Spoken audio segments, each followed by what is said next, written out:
the space age, and Kennedy grabbed onto it and made that the cornerstone of the new frontier. Sunday night at 8 Eastern on C-SPAN's Q&A. Earlier today, FBI Director Christopher Wray testified on the 2020 budget request for his agency. He also talked about keeping pace with technology, combating sex trafficking, and agent recruitment. Held before a House Appropriations subcommittee, this is an hour and 20 minutes.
Subcommittee will come to order.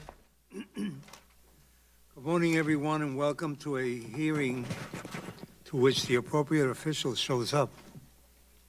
It's an inside joke. This morning, we welcome the Director of the Federal Bureau of Investigation, Christopher Wray, in his first appearance before the subcommittee to discuss the FBI's fiscal year 2020 budget request and related issues. Much of your budget falls on the defense side of the ledger, but the President's efforts to increase defense spending do not seem to include your critical agency. Your fiscal year 2020 salaries and expenses request is only $65 million above last year and includes some targeted investments such as an additional $70 million for cyber threats, $18.3 million for counterintelligence operations, and $4.2 million for the NICS. However, this increase is not enough to cover your new and continuing program costs without some significant efficiencies and cost cutting. We hope to learn how you plan to make ends meet. Director, you've testified before Congress on unprecedented threats from abroad and within, from cyber threats, espionage, and terrorism. The work of the FBI is extremely important in addressing these dangers, as well as white-collar crime, foreign election interference, civil rights violations, including voting rights and color of law violations, and much, much more. You also run our nation's background check system, a vital oversight mechanism to ensure guns do not fall in the wrong hands. We also want to hear how the FBI is applying lessons from the financial crisis 10 years ago to target the type of white-collar and institutional criminal activity that led to that economic disaster and help keep history from repeating itself. And at a time when many communities suffer from rifts in trust with their law enforcement institutions, we would like to know how the FBI is taking steps both in its own culture and operations and in working with law enforcement partners nationwide to help bridge such gaps. It is extremely important that you have the resources necessary to enforce the law in all these diverse areas without having to choose one at the expense of another. I have long been concerned about our overemphasis on pursuing so-called Islamic terrorism at the expense of important FBI missions like civil rights, investigations, and white-collar crime. My concerns have grown along with the rise of white nationalist extremism. White supremacist terror attacks in Pittsburgh, Charlottesville, and Charleston have made headlines, and statistics show such attacks are on the rise. Yet your budget request does not mention them. I realize the President minimizes this threat, but you should not. And I hope you can tell us more today about your work on areas outside of international terrorism. Speaking of the President, I do not think that we can hold this hearing without addressing Mr. Trump's persistent attacks on your agency. The FBI has not faced this level of political threat since Watergate. No one on this committee confuses honesty, and I mean no one on this committee confuses honest criticism of your agency, which is healthy and necessary, with insidious attacks on the reputation of the FBI workforce. These are poorly disguised efforts to undercut the legitimacy of an agency that must be free to enforce the law and the Constitution fairly and without regard to politics or persons. It is deeply worrisome that with the variety of important missions you have, the President continues to focus on settling personal scores. To add injury to insult, the FBI faced its longest lapse in appropriations in history, compelling you to tell your 36,000 employees that you were, quote, about as angry as I've been in a long time, end of quote. I can assure you, Director, every member of this committee on both sides shares your feelings. I hope to hear today how the shutdown affected your operations and why the FBI and our whole criminal justice system should not be held hostage again. With that, let me turn to my ranking member, Mr. Adderholt, for his opening comments. Thank you, Mr. Chairman, and I too would like to welcome Director Wray to the Commerce Justice Science Subcommittee today for testifying for the FY 2020 budget request. Director Wray, as you well know, as the nation's premier law enforcement and intelligence agency, you're charged with combating terrorism, transnational organized crime, gang violence, and the foreign adversaries targeting our military, technology, and economic institutions. Just to name a few facets of your diverse mission. Yet while these threats are not new, the means by which criminal actors implement them are always changing. Today, the FBI is increasingly fighting crime by leveraging big data analytics and employing data exploitation measures.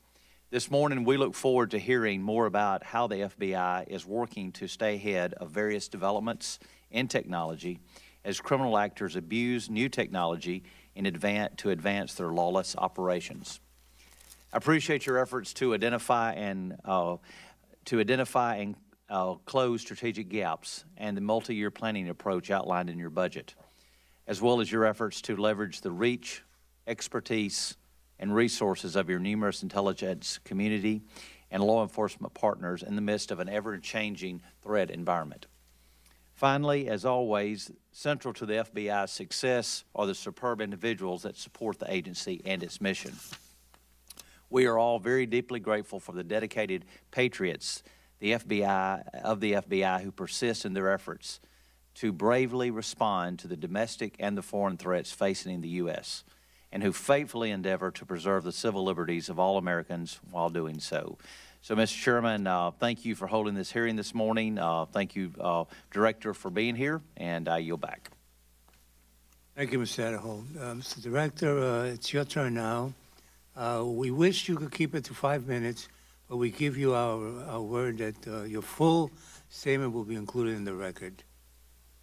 And the 5 minutes is so that these great people alongside of me can ask you questions. Thank you.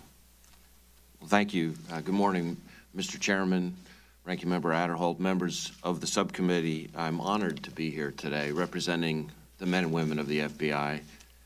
It is our people, 37,000 of them, who are really the heart of the Bureau, and I'm proud of their service, of their commitment to our mission. Every day I see them tackling their jobs with integrity, with perseverance, with professionalism. And I should say that I've now had the chance to visit all 56 of our FBI field offices all over the country over my first year and a half on the job. It means I've visited the home states of every member of this subcommittee, not only meeting with FBI employees in all those places, but also talking in each instance with state and local law enforcement partners in those communities and with other members of the community about the issues that matter most to them.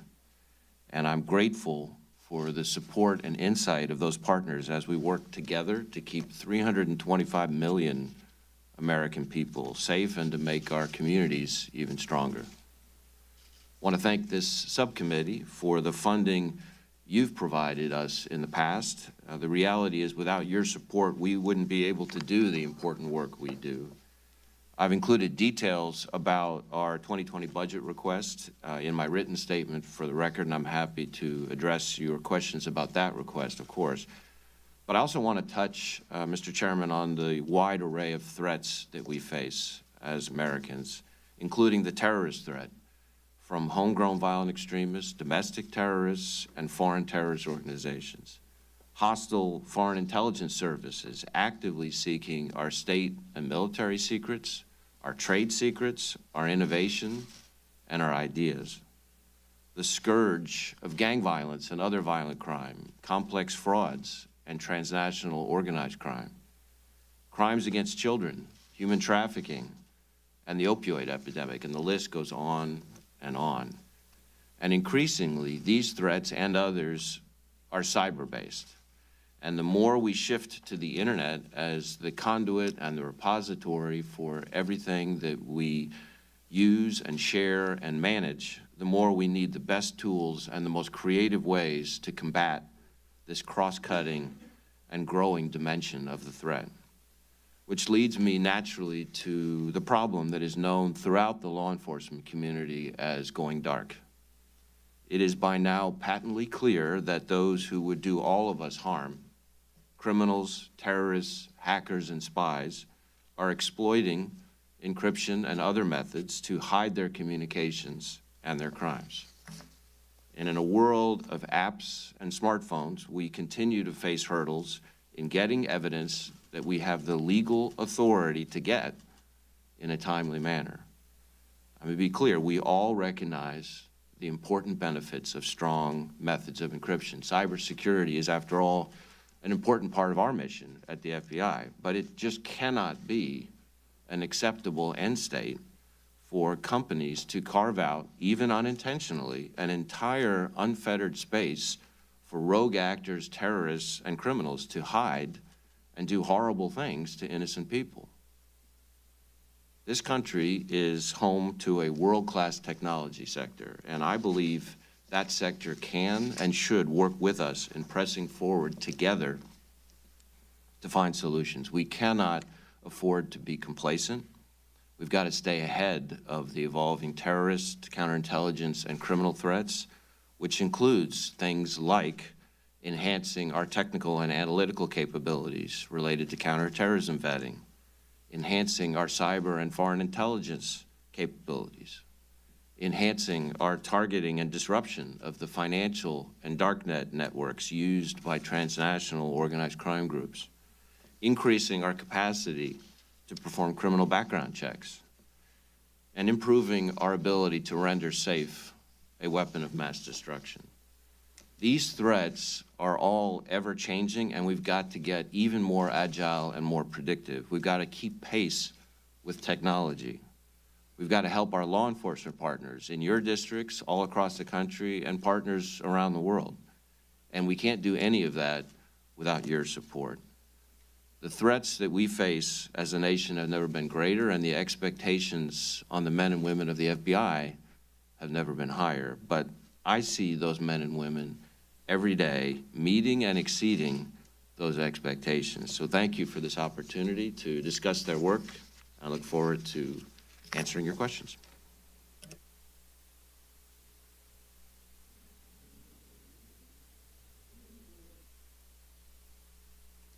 In our conversation prior to your appearance here, you told me that you had reinstituted or expanded on visits to different places and conversations with new agents and current agents to remind them what happens when government does not treat its people fairly, its citizens fairly, and including visiting the Holocaust Museum. So I want to commend you for that, because I think that that's something that shows what the FBI should be thinking about as it fights the fights that it has to fight.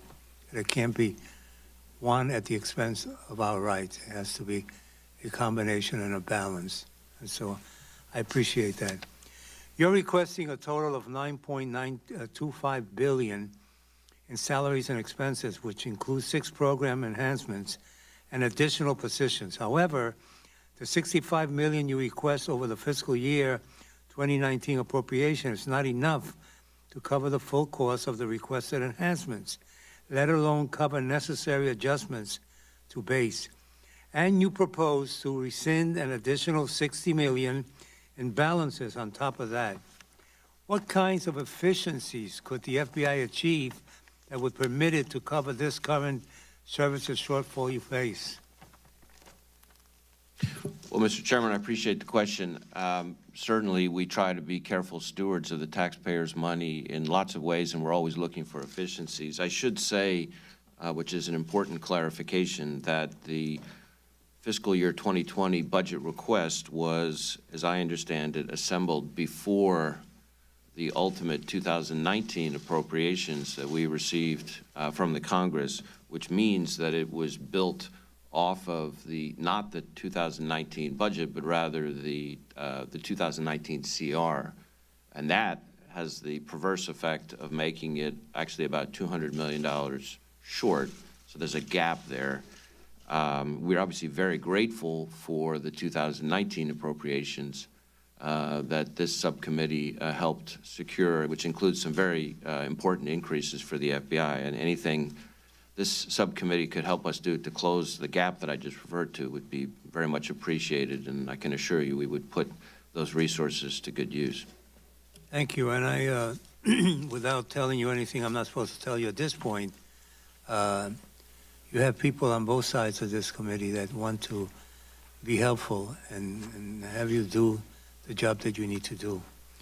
The 2017 FBI hate crime statistics published last November showed that hate crime incidents increased 17% over 2016, a deplorable third straight year such crimes increased.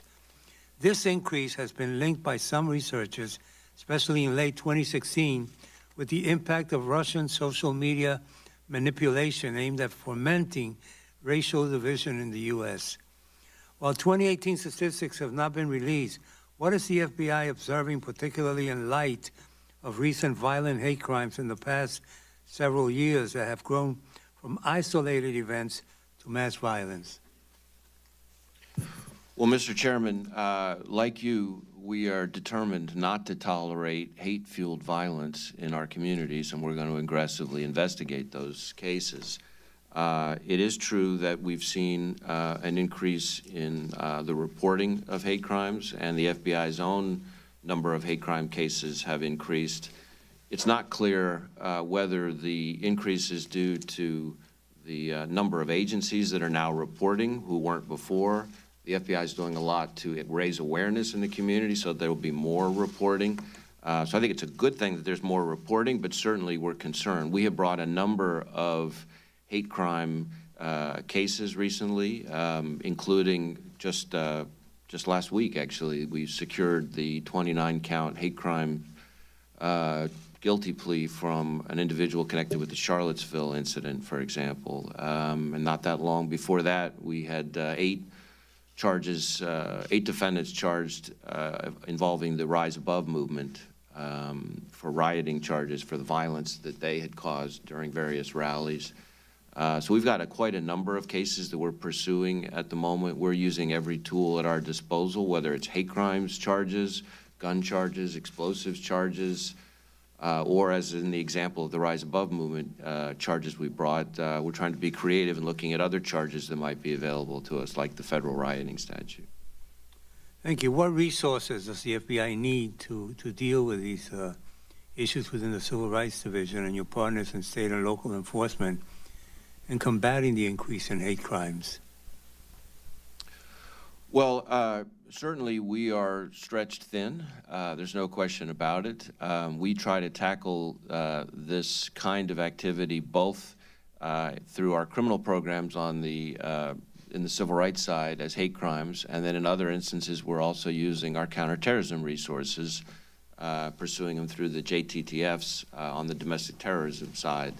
And so the more resources we have available to us in terms of agents and personnel and tools, because of the avalanche of data that Ranking Member Adderholt referred to, for example, the more effective we can be in fighting this problem. Thank you. I suspect we're going to have votes sometime during this hearing, so I'll move it along so that we can get in as many questions as possible from as many members as possible. Ms. Adderholt. Thank you. I was very pleased to be involved in the probes process, even in a small way, as the Regional Computer Forensic Lab was created in Huntsville, Alabama, and excited to hear that the FBI will be expanding its footprint in the Huntsville area with even more infrastructure for technology-focused training and other critical programs. What I would want to pose to you is, could you tell us here this morning about the importance of the Regional Computer Forensic Lab and explain the benefits to the states and the localities? Thank you for the question. It's an important topic, increasingly important. The reality is that criminals of all shapes and sizes, virtually in every instance now, are using one, if not multiple, electronic devices, which means that in basically every kind of case the FBI or our state and local law enforcement partners handle, there's going to be digital evidence. And where the RCFLs, the Regional Computer Forensic Labs, fit in is it basically becomes one-stop shopping for state and local law enforcement working together with the FBI to be able to do forensic exploitation of that digital evidence through properly certified and trained personnel. So there's a training dimension, but more importantly, there's an ability to get through and forensically exploit the evidence that's critical to pretty much solving every kind of crime there is out there. And there was not, until the recent RCFL in Huntsville, there was not an RCFL in that region of the country. So it's not just good for Alabama, it's good for the whole region. And it's particularly helpful to our state and local partners who without it would be really high and dry. What other activities are you planning as the FBI to relocate into that area? Well, we're focusing on expanding on the data analytics side, and we're expecting, currently, we're ultimately expecting it could be as many as about 3,000 FBI employees there at Redstone Arsenal. We've, of course, been in Huntsville since back in the early 70s when we stood up our hazardous device school, which is the place that trains all state, local, and federal civilian bomb techs all over the country. We then added, in the last decade, TDAC, which is the place that forensically examines terrorist explosive devices. So when IEDs get picked up on the battlefield, they are exploited there at that lab. We've added things like the ballistics research facility. There's, of course, a thriving clear defense contractor community down there. So we now have something called the National Defense Cyber Alliance, which is a place where we work with other clear defense contractors and intelligence community partners to exploit cyber threat intelligence. So I think we're really excited about the prospects and building on the momentum that, as I said, started in the early 70s, but is really kicking into high gear over the last year or so. Okay. You highlighted in your written testimony that the FBI is doing some extraordinary work disrupting opioid trafficking network on the darknet. What are some of the key investments you would make with an additional $18 million you've requested to enhance your transnational organized crime efforts, including the J-Code initiative? So, needless to say, the opioid epidemic is something that exceeds the bandwidth of any federal agency, and it's a problem that faces the entire country. We are trying to do our part, and that's where our budget request and whatever resources Congress can send our way would be extremely helpful through our specific contributions. So first, the darknet. Increasingly, there's opioid trafficking on the darknet. We stood up an initiative a while ago called J-Code, which focuses on illicit opioid trafficking and other kinds of trafficking on the darknet. That was largely done with a very small investment and is already having very significant impact.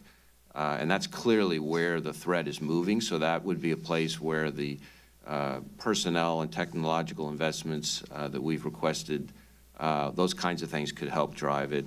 There's the transnational organized crime piece, which is also reflected in our budget request.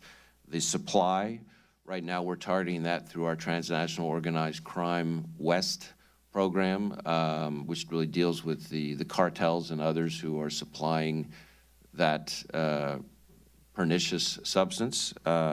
We also have a prescription drug initiative, which is very focused on going after medical professionals, because of course the opioid epidemic is heavily fueled by over and abusive prescribing, pill mills and things like that.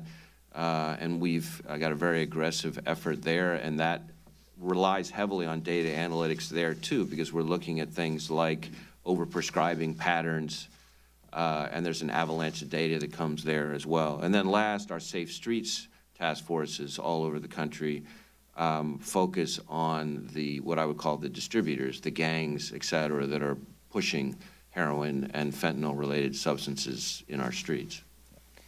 I see my time's up, and I know we have a lot of to go, so I'll yield back. Thank you. Thank you. Mr. Cartwright.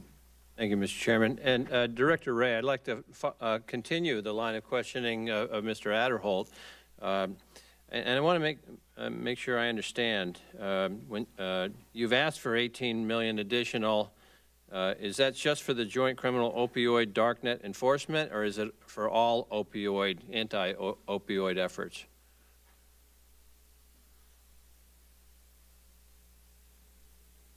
I think hang on a second, let me check with my CFO here.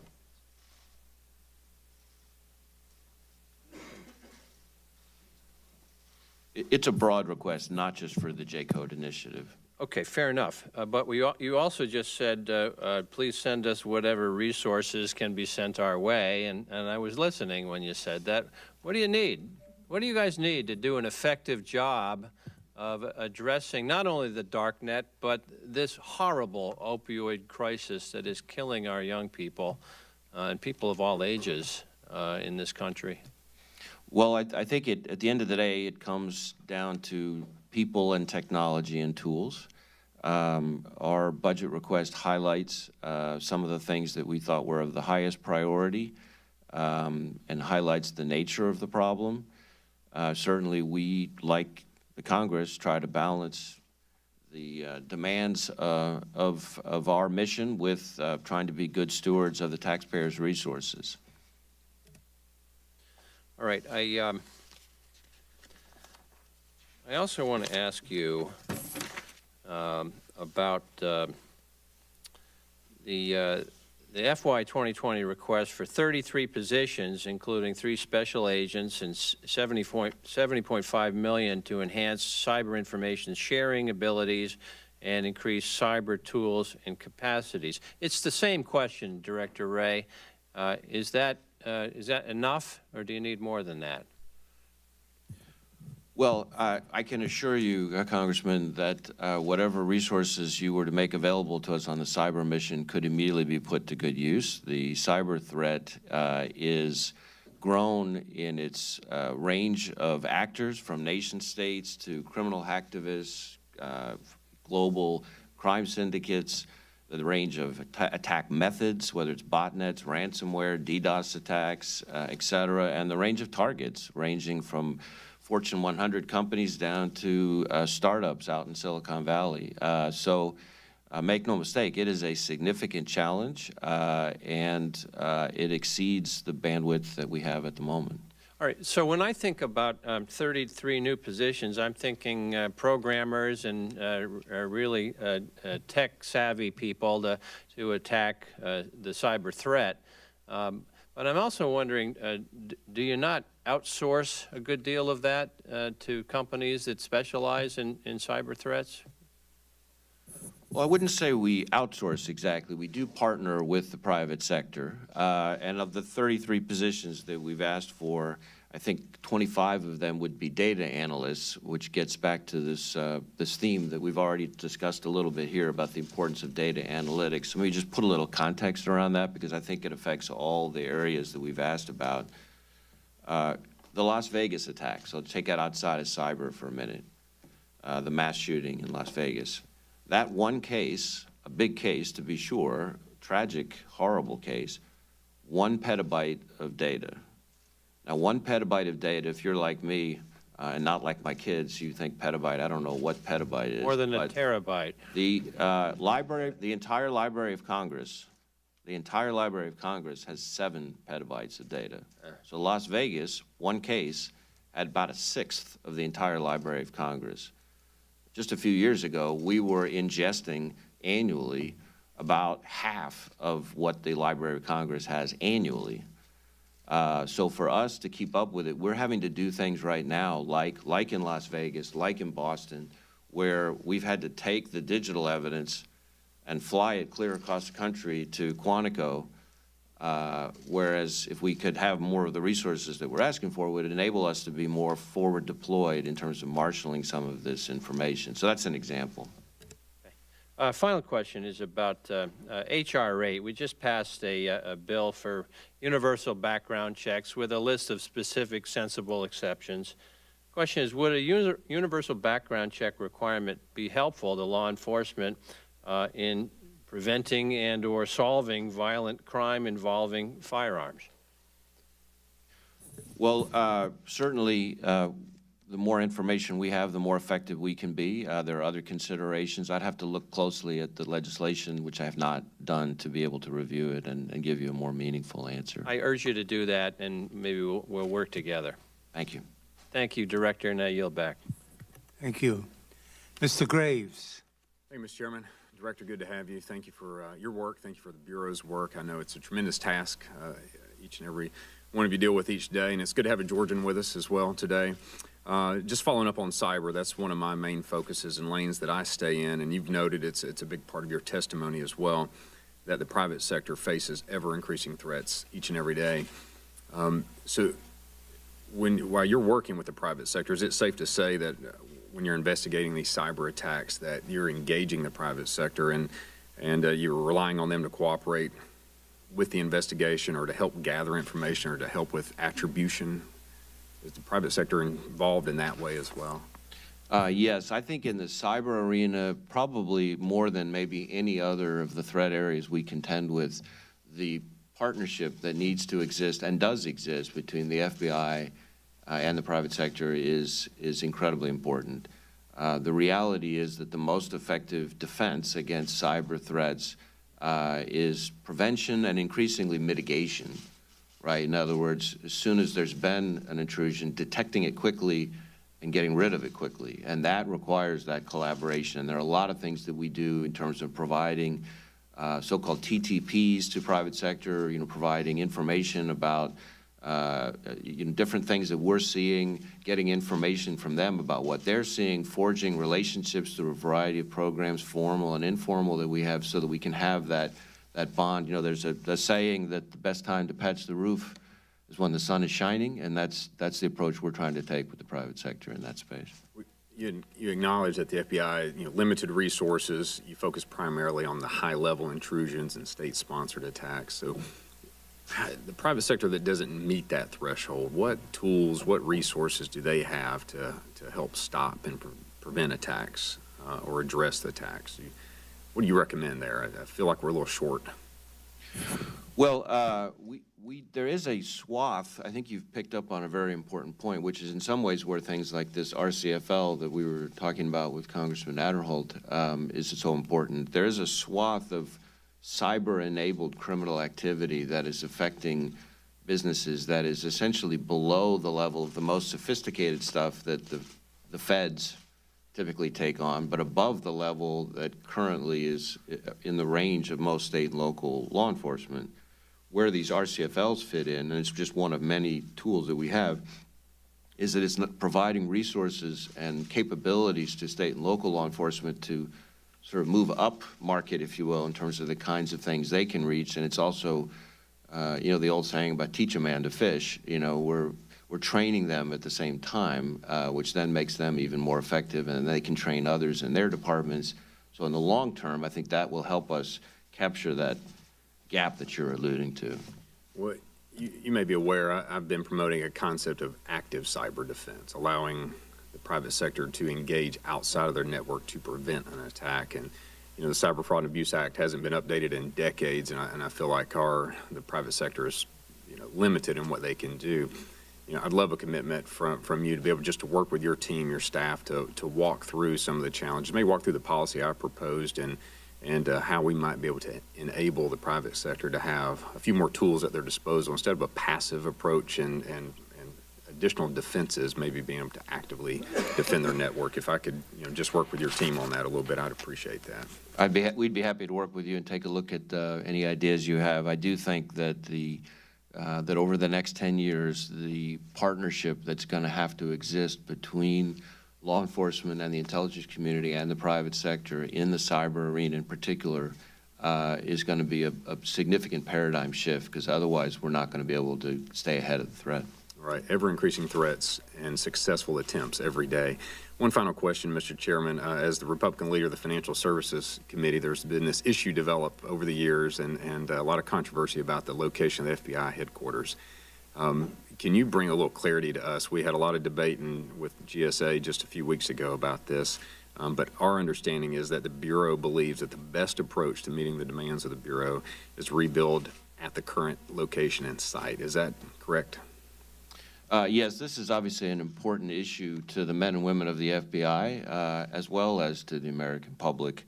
A little context, you know, when I worked in the FBI building a lot on 9/11 and in the years after 9/11, the building was in bad shape then. I can assure you it hasn't gotten better since then. When I came into this job, the previous project had already been canceled, so I wasn't involved in that part of it.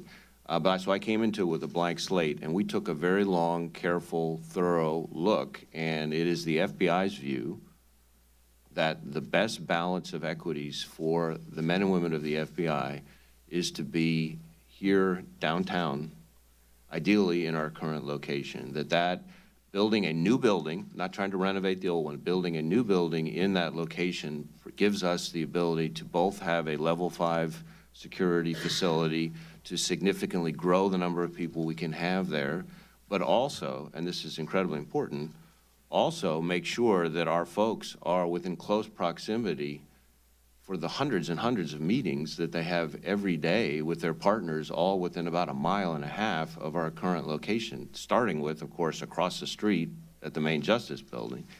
And so the ability to do that is something that we think is important. I think that's the best choice for the American people as well,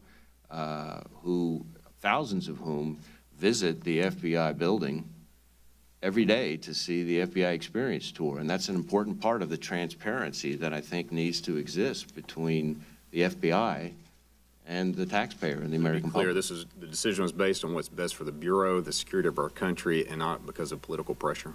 Correct. Thank you, Mr.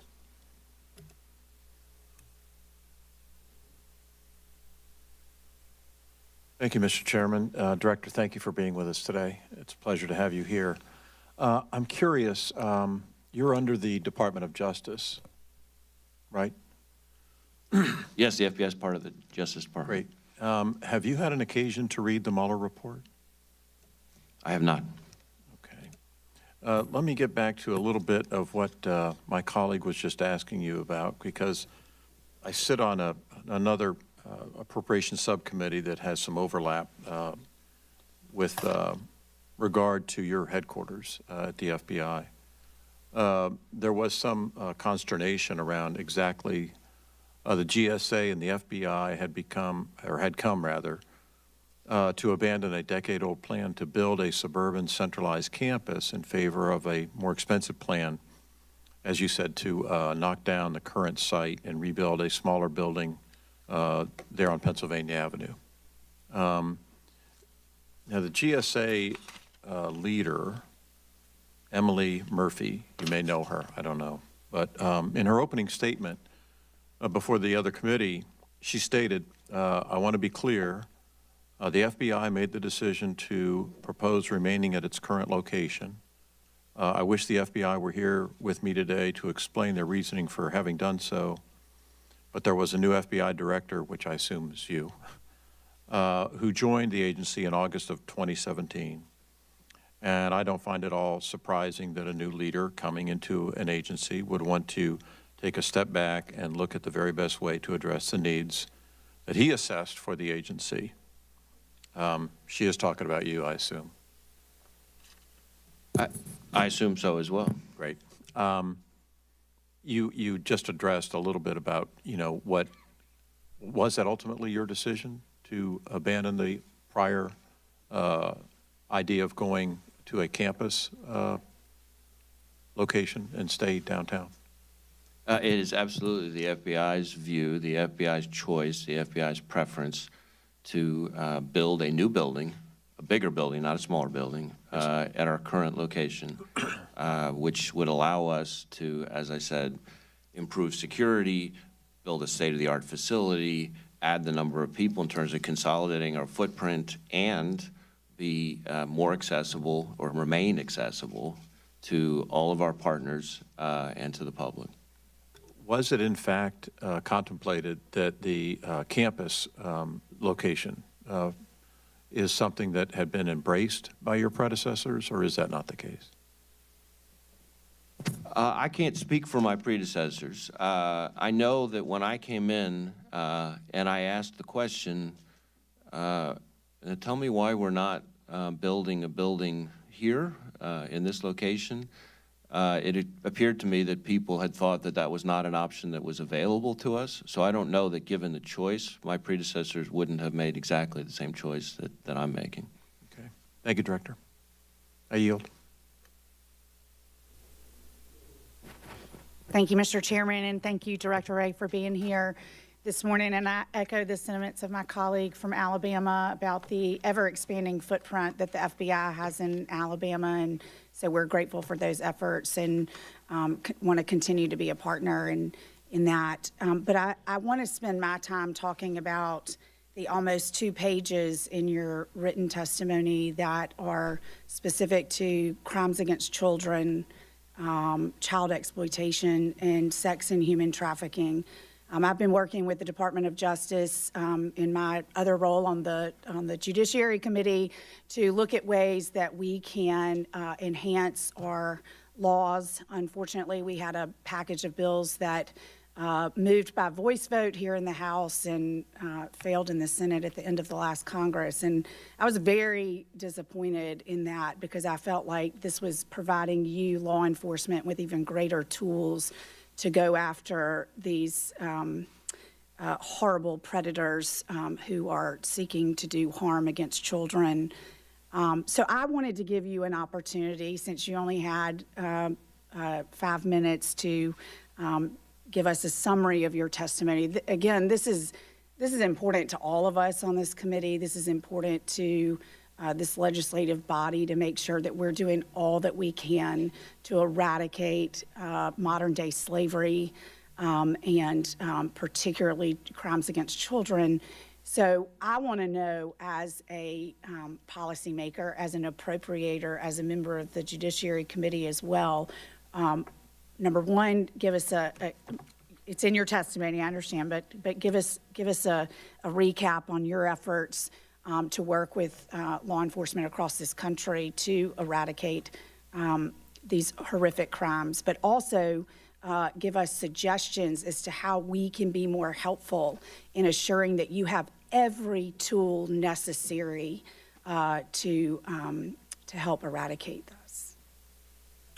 Well, thank you for the question. This is a topic that is not only a high priority for the FBI, but it's something that is near and dear to my heart personally. One of the few pro bono projects that I was pushing in private practice at the time that I was nominated for this position was to try to look for ways which I don't think has historically been done much in the private sector to help the victims of human trafficking. The FBI tackles this problem through multiple programs, multiple weapons that we bring to bear. We have our VCAC program, our Violence Crimes Against Children program, is the program that kind of manages the effort primarily. We have 81 child exploitation task forces around the country where we work with state and local law enforcement and other folks.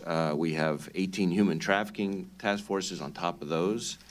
And it's important, I think, for people to understand that it's not just immigrant victims. You know, the majority of human trafficking victims in this country are actually U.S. citizens. And I think your use of the word slavery is spot on. I mean, frankly, I struggle for words to capture how horrific this is. I mean, it's downright medieval in 2019 that activity like this can happen. And barely a week goes by where I'm not hearing about our successes in taking down some sex trafficking, typically child sex trafficking network, where we're recovering. You know, I think the number of kids that we rescued and recovered last year, I think, was, you know, well over 100. And some of these kids are just horrifyingly young. It is not something that the FBI does alone. We do it with federal partners. We do it with state and local law enforcement. We rely heavily on our victim services division because there's obviously a huge victim impact dimension to this. So we try to work on how we can position these folks, especially the kids, to have at least some semblance of a normal life after this is all over and done with.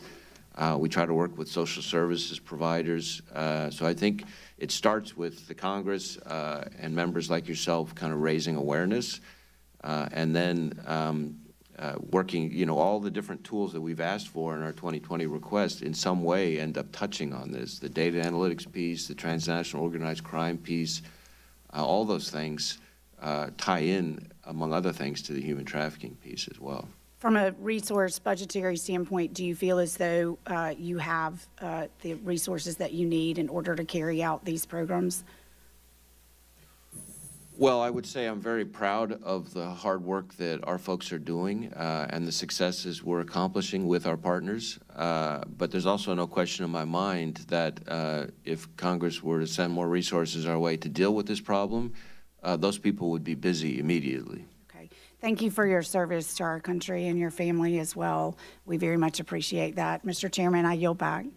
Thank you. Ms. Meng. Thank you, Mr. Chairman, and thank you, Director, for being here and for your service to our country. I wanted to ask about the underreporting by local law enforcement of hate crimes.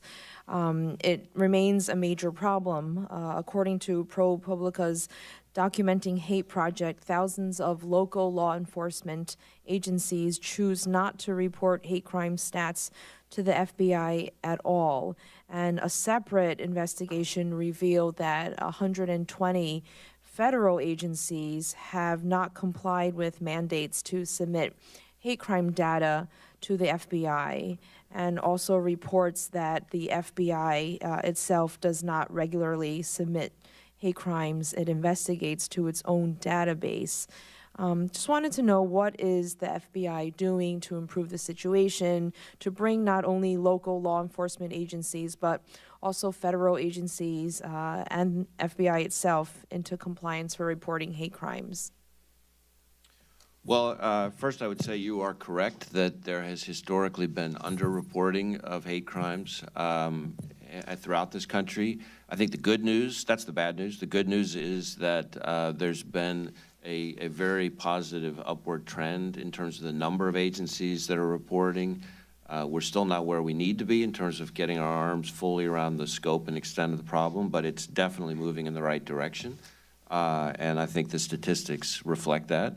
We at the FBI are trying to do a number of things from a sort of outreach perspective, working with partners to try to raise awareness and help our partners understand why it's in everybody's interest for the information to be reported. For the most part, crime statistics, whether it's hate crimes or other types of crimes, you know, our pitch to the law enforcement community is we're all better off if we have the actual data and the actual facts. Otherwise, what happens is people start trying to analyze the issue based only on media reporting, which is not necessarily reliable. And so, good or bad, we think it's in the best interest of the profession and therefore the country to have complete and accurate data. And so we're committed to trying to ensure that. Yeah, I appreciate efforts for increased outreach and raising awareness. I think that's great. Also wanted to ask about underreporting specifically by certain more marginalized or underrepresented communities, immigrant communities, people with disabilities, Arab Americans, South Asian Americans, people who might not speak English proficiently. Many of these communities don't report, they can't report, or they don't feel safe reporting. How is the FBI engaging or doing outreach with these communities? And we work together in my district to have seminars and workshops with the FBI, for example. And also with the rise of immigration enforcement activities, how is the FBI countering the fear that some of these victims might have and still encouraging them to report their crimes? Well, certainly I believe very strongly, and I think most people in the FBI believe very strongly, that the better we know all of our communities and the better they know us, the better we can protect them and uphold the Constitution. And there's all shapes and sizes, some formal, some informal, of community engagement with all the communities we serve. And I say that now with the benefit of having been to all 56 field offices, and in the vast majority of them met not just with state and local law enforcement partners, but also with community leaders. So I've gotten feedback directly from community leaders from all different corners of the country. And the feedback I get there is that they appreciate the engagement that our offices are doing. We're always looking for new and better ways to do that. We're never satisfied, but I think we're moving in the right direction. And we're doing things like our FBI Citizens Academy will often include people from a wide variety of backgrounds and communities within the broader community. And those folks then stay involved and then help recruit and bring more people in. And they get to understand the FBI and law enforcement in a way that's, I think, very helpful in then increasing the likelihood that when they're the victim of a crime, they're going to reach out and say so, because there's a greater level of trust. I think that's the goal.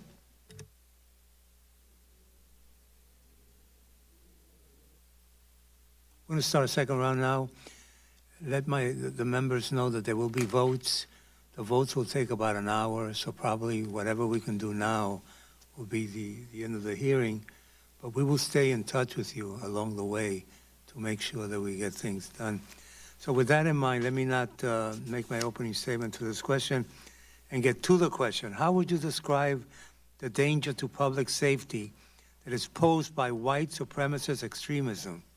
Is it changing in its qualities or in the kinds of resources that the FBI and other law enforcement agencies need to respond? And secondly, the second part to that question, your budget request does not mention white supremacist extremism at all. How much funding and how many employees are dedicated to investigating white nationalists and white supremacist extremists in your fiscal year 2020 budget? So what is the danger to the country, and what do you need to fight it? Well, the danger, I think, of white supremacist violent extremism or any other kind of violent extremism is, of course, significant. We assess that it's a persistent, pervasive threat. We tackle it both through our joint terrorism task forces on the domestic terrorism side, as well as through our civil rights program on the criminal side through hate crime enforcement. I think as to whether I would see any significant difference or trend there, I think, or whether it's changing, I think I would say in general domestic terrorism in this country has changed in the sense that it's less structured, less organized, fewer groups, more uncoordinated one-off individuals as opposed to some structured hierarchy. And that presents its own share of challenges. But certainly we tackle it through agents, analysts, professional staff, and technology, because there's a lot of social media exploitation that comes with it. So there's again, it comes back to this theme of data analytics and the volume of data that we talked about before. Let me just ask you about recruitment. The FBI has always attracted talented young persons to its national security and law enforcement missions, but it is now finding it more difficult to compete with industry, particularly when it comes to technology skills. As a result, the FBI, like many federal agencies, is trying to train current employees to fill such positions. What is the current skill gap the FBI faces in this regard, both in terms of categories of positions and numbers of such personnel, and what is the FBI doing to close it? Well, certainly we are trying to be more focused on recruiting employees with STEM backgrounds, for example. We have a variety of programs where we start reaching out to kids, at a much younger age to get them interested in careers at the FBI. We've created positions like the data analyst and computer scientist positions. But you are correct, Mr. Chairman, that we are focusing very heavily on training, because the reality is in this economy that the sort of cyber whiz kids that are out there are in short supply. Even Silicon Valley can't recruit enough of them, and they have something else to offer that we don't have as much of. Right. We have mission, and we think we can compete on mission with anybody. But we think if we're ultimately going to be where we need to be for the future, we're going to have to not only recruit more people with those backgrounds, but frankly raise the proficiency level throughout the workforce, because it's no longer just a case of a cyber division. As I said in my opening remarks, pretty much every threat area we've talked about here today has a cyber dimension to it, or a digital evidence dimension to it. So we need to improve kind of the median proficiency throughout the FBI workforce, so that the really sophisticated nation-state intrusions and things like that can be the focus of our sort of cyber black belts, if you will. And that's the approach we're taking. Thank you, Mr. Director. Mr. Adderholt. Thank you, Mr. Chairman. I want to ask about sexual assault kits. The effort to address the backlog of sexual assault kits nationwide has led to tens of thousands of long-shelved kits being tested over the last several years.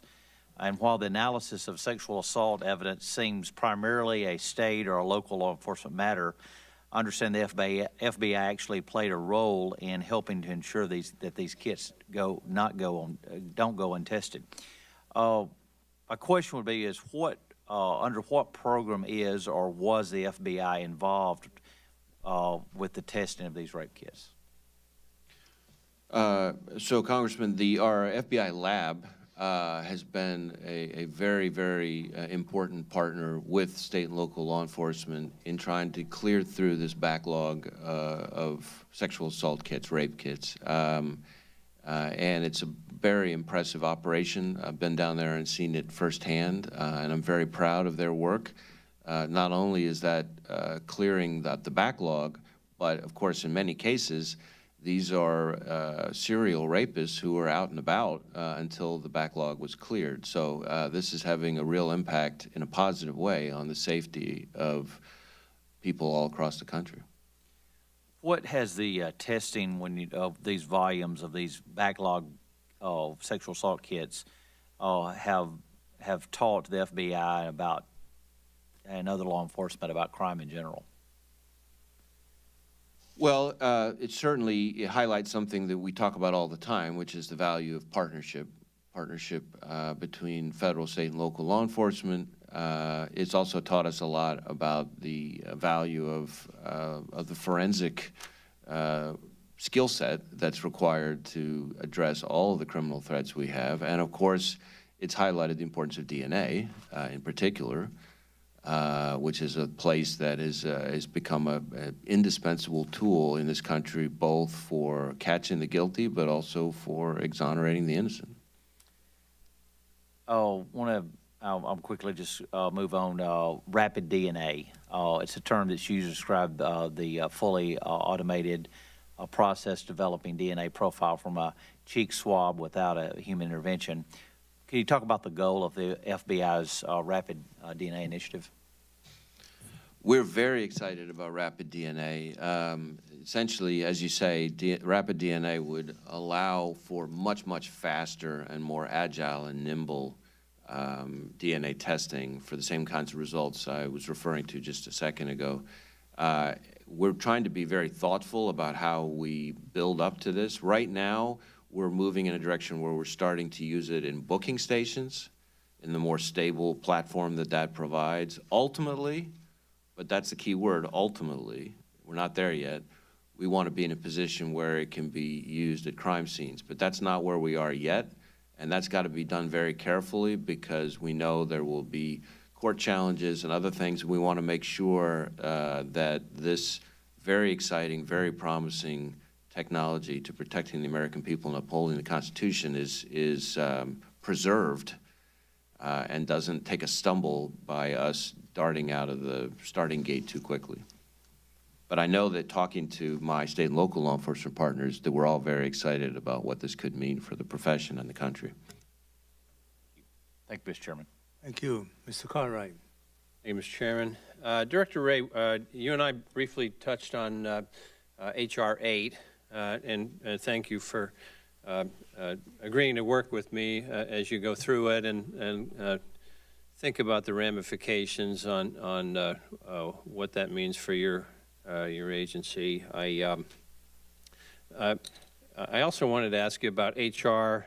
1112, which is the closing the Charleston loophole bill. Same question. Have you had a chance to review that and think about the ramifications for the FBI? I'm afraid I have not had a chance to review that particular piece of legislation, but I'd be happy for us to do that. Review it, that is. let's go over that offline, shall we? But it struck me as odd. The Trump administration has come out against both H.R. 8 and H.R. 1112, and obviously they did not ask you to review those things. Otherwise, you would have done it by today, I assume, with a view toward how that would affect FBI operations. Well, just to be clear, I'm saying that I personally have not reviewed either of the pieces of legislation you're referring to. I don't know for sure whether somebody in the 37,000 person workforce that we have might have reviewed and provided an assessment of the operational impact. Well, they're not terribly long bills, and I understand you're a graduate of the Yale Law School, and I understand that is an accredited law school at this point. Last time I checked, yes. Let's work together, and maybe you can give some context yourself to the White House on whether it ought to be opposing those bills. I also wanted to talk about FBI morale and the reputation of the FBI. The FBI's seen really more than its fair share of negative press coverage over the past several years. The administration has really gone to unprecedented lengths to criticize and undermine the FBI as an institution and several of its employees specifically. I am concerned about potential political polarization of the FBI. We don't want to see that. The FBI works for all Americans, and I know you understand that. And I know that the men and women of the FBI are resilient, professional, hardworking, and largely able to focus on their mission even while subjected to unfair criticism. Here's my question. What is your sense of the morale right now of the FBI and its employees in light of what I think are unfair attacks? Well, as you say, the men and women of the FBI are resilient, and I could give you story after story, having gone now to all 56 offices and met with all of our employees in all those places. I would tell you that while there's plenty of opinions out there about the FBI, the opinions that I encounter from our partners, federal, state, and local law enforcement, from prosecutors, from judges, from community groups, from private sector organizations, from the workforce that we're recruiting, has frankly been uniformly positive. In fact, in a way that I think is a good measure of morale. Do you know that since October, we've had more people applying to be special agents of the FBI since October than all of the prior fiscal years. So that says, I think, good things Pretty good about leading the morale. indicator there. Well, good. Well, tell me, do you believe that public confidence in an agency is impacted when an elected official relentlessly attacks an agency and its members and tries to undermine its credibility? Do you think there's any effect of those things? You know, I don't think it's really my place to be weighing in or commenting on political speech and social media. That those things have their place. I'm focused on us getting the work done. I think that's what most of our folks are doing. And the results I see there are not only strong, but improving all the time. I'm certainly glad to hear that, Director. And thank you for your coming today and your testimony. I yield back, Mr. Chairman. You, Mr. Graves, and by the way, before I go to Mr. Graves, I'm glad you keep saying 56 places that you went to, because it's been my mantra that there are more than 50 states under the American flag. Thank you. Director, thank you again. No question, just really want to commend you and your team, and particularly the personal attention that Mr. Haley gave to myself and others earlier this year, including my family, as we came to visit headquarters and enjoy the new, I guess, tour that's available. And I must say it's inspiring. If there's one thing that maybe is assisting with the new recruits or attention to wanting to join the Bureau, maybe that was it, because it's really inspiring as to the work and the history of the FBI and the challenges you face. But I just wanted to thank you and your team, and Mr. Haley in particular, for their attention to us. But thanks for joining us today. Thank you. You'll back.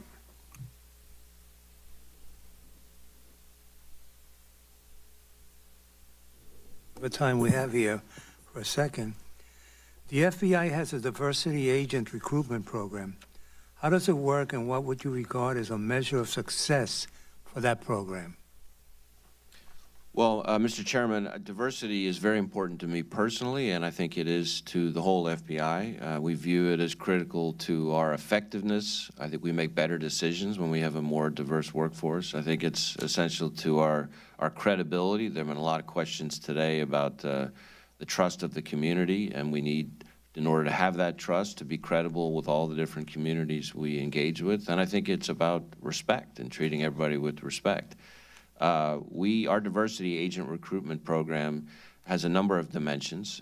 We do a lot of social media exposure of what it's like to work at the FBI, and we sort of prominently feature diverse employees to try to encourage greater application from that standpoint. We have diversity agent recruitment events all over the country. I've gone and spoken at well over, I think, about a half dozen of them myself. To set the tone, and where we bring in people from, historically African-American colleges and things like that, community groups, et cetera, to try to get people interested in careers at the FBI. And there's a whole sort of job fair dimension to that. Well, and the results are actually quite encouraging. The last couple of years, we have seen... Excuse me, I wanted to ask you about that, because I wanted to be clear that you do participate in job fairs the way so many other people do. Well, these are sort of our own job fairs, but right. Because we like to make sure people are completely focused on the FBI when we're doing them, as opposed to showing up in some of these other settings, but we probably do a little bit of that too. I would say that the results are encouraging. The last few years of our entering classes have been up each year in terms of the diversity that they represent. Each of those years is also more than, as a percentage matter, than the current percentage of our workforce. And importantly, this year, the percentage, the diversity of the applications, I mentioned a minute ago how recruiting is up. Within that, the percentage of diverse candidates is up quite significantly in terms of the applications. So I think that's also a very promising sign for the future of the organization. Very briefly, my last question. I was part of this committee right after 9/11, and we gave a lot of money to the FBI, and rightfully so, to do what had to be done after 9/11. But I started worrying then, and I still worry now, that maybe the focus on criminals, drug dealers, and others, so white-collar crimes, if you will, would not be paid attention to it with the same fervor as it was before. What can you tell us about that? Well, certainly 9/11 is very important to me personally, as I know it is to you. And as I mentioned to you when we spoke on the phone, I've actually now added a visit to the 9/11 Memorial for every new training class, along with the Holocaust Memorial and the MLK Memorial. I would say that while counterterrorism remains our top priority, that if you looked at where our resources are allocated in terms of just the sheer numbers of agents, analysts, and professional staff, our criminal programs, traditional criminal programs, are still where the lion's share of the resources are allocated. So you might hear us talking more about counterterrorism, and it might get a little more attention in the leadership just because of the stakes, the mass casualty stakes that are implicated by a terrorist attack. But in terms of just the day-to-day cadence of the organization, our criminal programs still represent the biggest program we have. Okay. Ms. Satterholt. Let me ask about some other gang and violent crime issues. Other than the opioid epidemic, violent crime and gangs seem to affect just about every part of our community. Can you talk about MS-13 a little bit and just talk about the current? Is it still a threat, as we have, seen a lot in the news over the past several months and years on that, and just talk a little bit about MS-13 in general? So certainly MS-13 remains a threat, remains an organization that we are tackling very aggressively. We've had significant MS-13 cases of course, in Long Island, but not exclusively. I think in Queens and Long Island, for example, not that long ago, we took down, I think, about 45 of the most dangerous MS-13 members. But what's important about the way we tackle the MS-13 threat is that it's not just here in the U.S. with our Safe Streets task forces. We also have what we call our TAGs, which are task forces that are in El Salvador, Guatemala, and Honduras, where we work with local law enforcement there to help address the problem, help them address more of the problem there as well. And so those two kind of bookends help us tackle the threat in a more cross-border way, and sort of not just kind of getting it when it's here inside our borders. Has there been an increase in violence against law enforcement officers that you've been aware of? Last year, 2018, there was an increase in the number of law enforcement officers in this country who were shot and killed in the line of duty. And I say that because I personally call, every time that happens, the chief or sheriff or commissioner involved to express my support and condolences. And so every single one of those instances, I'm seeing myself, the picture of the person who was killed, information about his or her family, how long they were on the job. And it was up last year. I don't have the percentage off the top of my head, the number off the top of my head, but it was up last year in a way that I find very alarming. And I would also say, which is in some ways even more concerning, that the number of those deaths that were as a result of ambush was up last year as well, as a subset.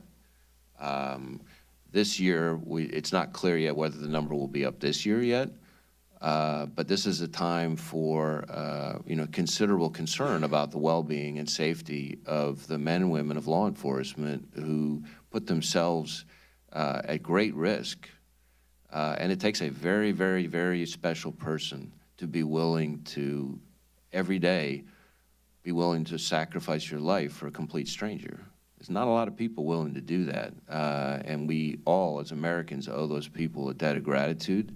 And my heart and the hearts of everybody in the FBI breaks whenever one of these things happens. Thank you. Thank you, Mr. Chairman.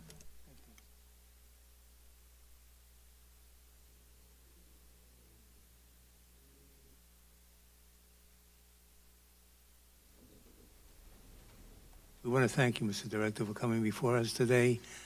Your agency is one that has our respect. When we disagree with you, we tell you in a diplomatic way to make changes throughout our history. My personal history on this committee, and I know the other members, the FBI at times has had difficult relationships with different communities. It did so in Puerto Rico for many years, and Director Free opened up those files for people to see, and then changes were made to make sure that that didn't happen again. And so you can tell the members of your workforce, your agents, that we respect them, and we will do whatever we need to do to make sure they do the right job and do it properly, but do it with the support of Congress. And that's very important, and we thank you for your testimony. This meeting is adjourned.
And taking a look at our primetime schedule on the C-SPAN network, starting at 8 p.m. Eastern, 2020 budget request hearings for agencies and departments.